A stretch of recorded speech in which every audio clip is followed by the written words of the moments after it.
and better known as the People's Republic of China, is an East Asian country which is the most populous country in the world, with a population of more than 1,300 million people, which is about a fifth human on Earth. The capital of the PRC is Beijing. The People's Republic of China is the second largest country in the world in terms of land area and is considered the third or fourth largest country of total area. Assalamualaikum warahmatullahi wabarakatuh. My name is Siti Nur Asia binti Wagiman. I will present about unemployment in China with Siti Nur Izzati binti Muhammad Sukaimi. In this group, we have 4 groups members. First is myself, is Siti Nur Asia binti Wagiman. Second, Siti Nur Izzati binti Muhammad Sukaimi. Third, Siti Nur Syahira binti Muhammad Nuzi.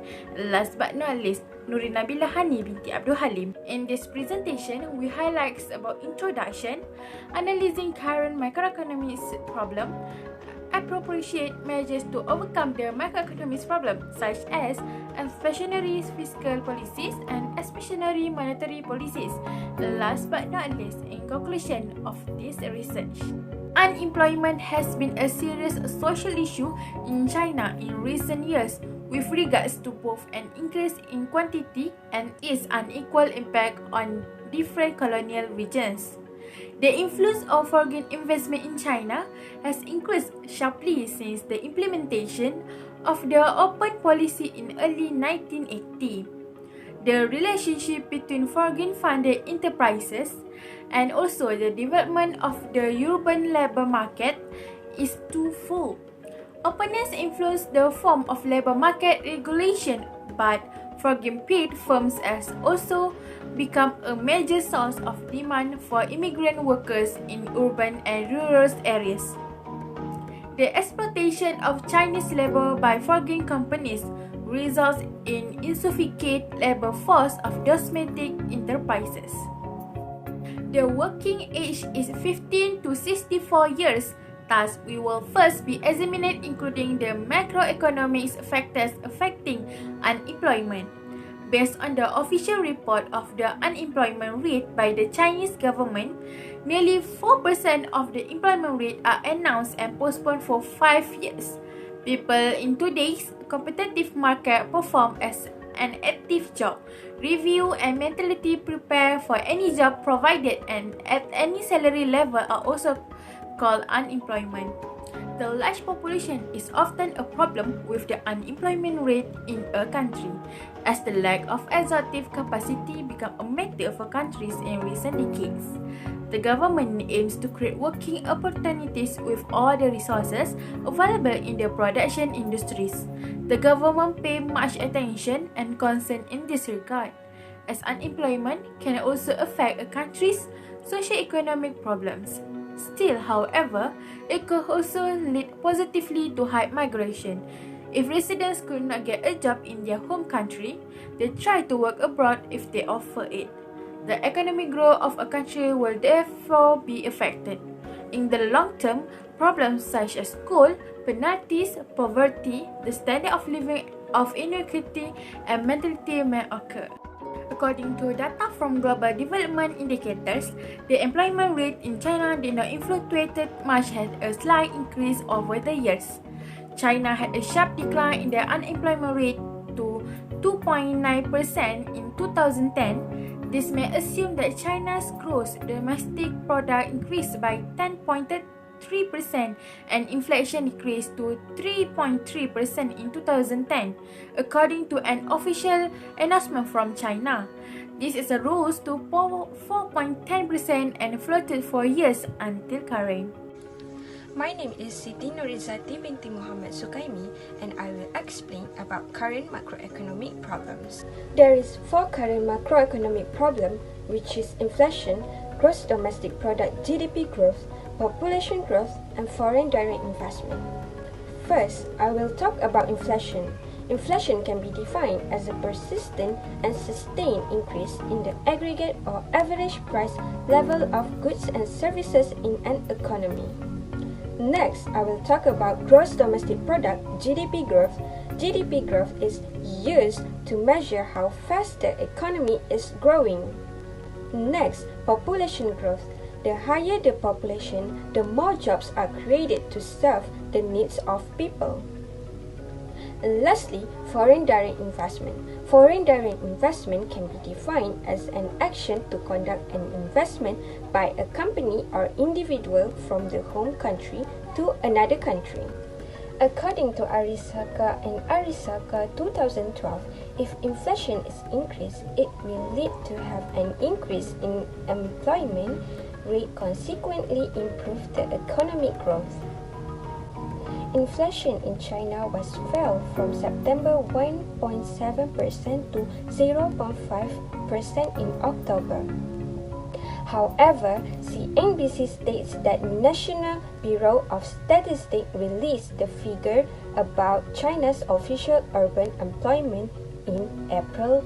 The rate is to 6.0% from 5.9% in March. It is important to focus on inflation and unemployment long-term relationships in the country. Fewer jobs offers due to slower economic growth, passive demand for exports, and many of university graduates has pressure on employment. GDP growth. The rate of GDP compares the most recent year of the country's economic output to the previous year. GDP measures economic output and the most important indicators that use it to measure the advancement or decrement of a country's economy. The table shows that current GDP in China, as we can see, at average of nearly 8%, China's economy has maintained economic growth. A population of over 1 billion that combined with the growth cause a serious environmental problem. This shows the negative externalities of growth which can affect on the rest of society that deriving the receiving benefits from growth. Population growth. The table shows the population of China since 1960 in million. China's population are 1.394 billion in November 2019. The population of Han Chinese is 91.51%, while 8.49% were minorities. The higher the population, the more jobs are created to serve the needs of people. On November 1, China started the world's biggest population count of demographic changes in the country. About 7 million workers started a survey for the 7th censusing the country to report for China's population, which the last survey conducted 10 years ago was stated to be 1.37 billion. Foreign direct investment. Foreign direct investment is an action to conduct an investment by a company or individual from the home country to another country. The positive impacts on foreign direct investment towards unemployment rate by the researchers declare that labor market include only the skilled workforce. A negative relationship between foreign direct investment and unemployment shows that increment in foreign direct investment will decrease rate of unemployment. There is two appropriate measures to overcome the macroeconomic problems, which is expansionary fiscal policies and expansionary monetary policies. Expansionary fiscal policies. In the first place, central and local governments set up certain funds to reinforce and help the laborers to receive proper training and to be employed. All levels of government bolster the unemployed to get self-employment or build up their businesses using favorable taxation policies. On the other hand, boost SMEs to ingest the unemployment. The government gives interest subsidies and provides small loans to bolster the unemployed to build up their businesses and bolster SMEs development to make an increase in employment. Next, expansionary monetary policies. The Chinese government are making an effort in controlling unemployment from beginning and prevent problems such as inflation, GDP growth, population growth, and foreign direct investment by comprehensively using legal, economic, and administrative measures.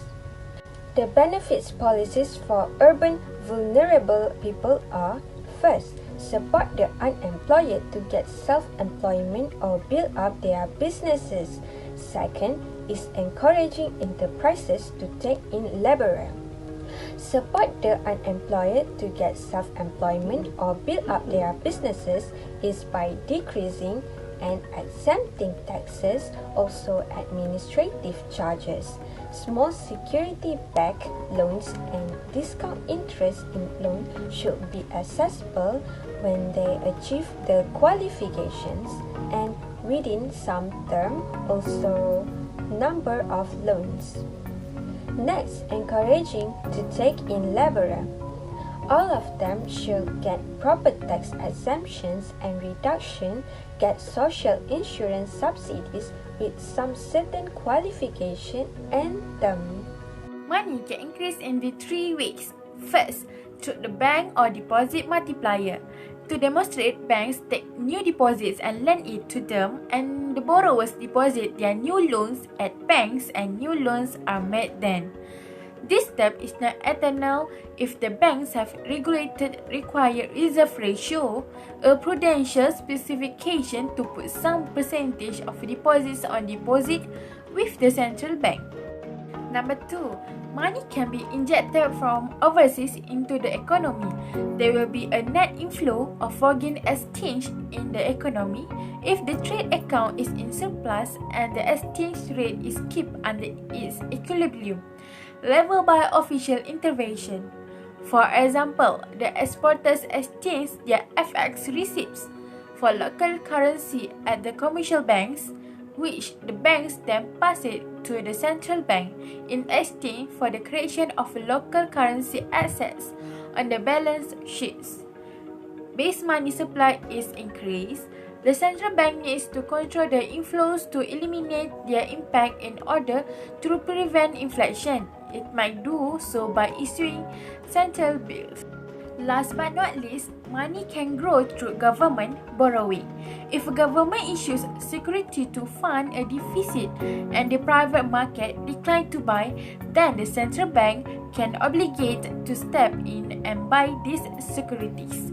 It can do so by printing new money. Conclusion, inflation in the Chinese economy was aimed at expanding monetary policies and rising wages.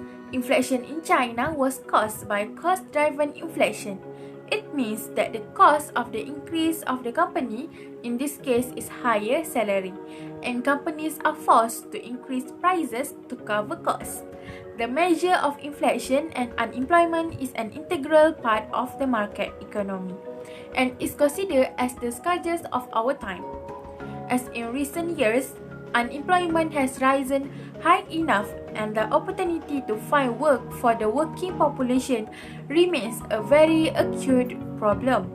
The increase in prices remains rigorous, as we can see it from the increase in the prices of goods and services. Therefore, based on some research we obtained, it is different that historically there is a connection between inflation and unemployment.